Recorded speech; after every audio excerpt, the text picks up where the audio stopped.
Hey everyone, this is Don with Don's Field of Dreams Cards. Tonight I got a video just to show you some of the cards I got in the mail in the last couple of days. But first I wanted to say how really appreciative I am of everyone's response to my channel so far. You know, this is only my fifth video and second or third weekend. Don't really know what I'm doing. I don't have any of the editing tools or music, and I'm sure my nervousness comes through on some of these talks, but some of the kind words people have said and how many people have subbed already, for the short period that I've been on, I'm very happy with the number of people and the encouragement to keep making videos. Thankfully, it's nice cards and not the job I'm doing on these videos that hopefully you guys are all enjoying. But anyways, I just wanted to throw a shout out and just say how much I appreciate all the hobby love that I'm receiving so far. So let's get to some of the cards I got this week. The first one, you guys might recognize this as a former announcer, especially if you grew up in the 70s and 80s, and he might have even been announcing into the 90s, not really sure. But this 1952 Bowman, Gary AJola, in a Pittsburgh Pirates uniform, a little bit before my time, so I obviously didn't get to see this guy play. And this card does not fit into my Hall of Fame set, but it's just one of those cards where you see it and go, wow, I really like that. It's a pretty cool card. Condition, especially for 4, looks really good to me. So just really wanted to have that for my collection. The next card I got is of another player from Western Pennsylvania. Well, Joe wasn't from Western Pennsylvania, but Stan is. Stan Musial, from a little town outside of Pittsburgh called Denora, is also the same town where Ken Griffey Sr. and Ken Griffey Jr. grew up. And if it hadn't been for Stan Musial and Ken Griffey Jr., Ken Griffey Sr. would have been the star of that town, but his son and Stan kind of eclipsed him a little bit. Fun fact, Stan and Ken Griffey Jr. are actually born on the same day, and Ken Griffey Jr.'s grandfather, obviously Ken Griffey Sr.'s father, was a high school teammate of Stan Musial.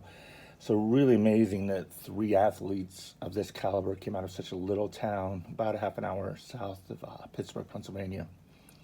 The other thing that amazes me is Stan Musial's cards, the prices that you can get some of them for. Now, the 1954 Red Heart, which I really would like to have, is an exception. It's not a cheap card, but this one, the condition is 7 SGC, a little off center, but is a really sharp card for around $100. Stan's contemporaries of that era's cards go for way more, and never understood why his hobby love isn't more.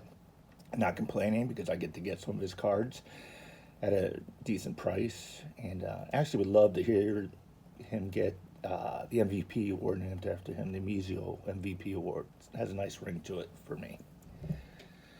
The next card is, actually the next 2 cards fit into my collection goals of Hall of Famers.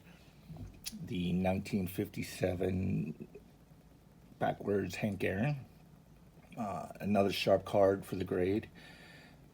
Nice corners, centering's a little off, but there's certain cards, especially the next one, I'm going to see that I'm willing to sacrifice the centering or corners sometimes just to have the card in my collection.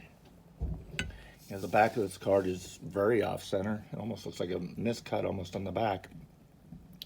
But that didn't bother me because I'm more concerned with the front.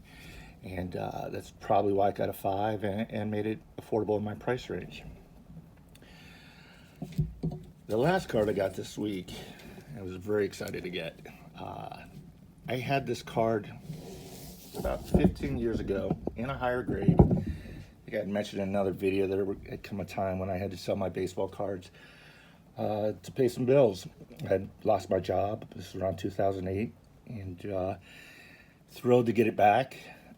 As I had said before, this card fits into my 1956 Topps Hall of Famers.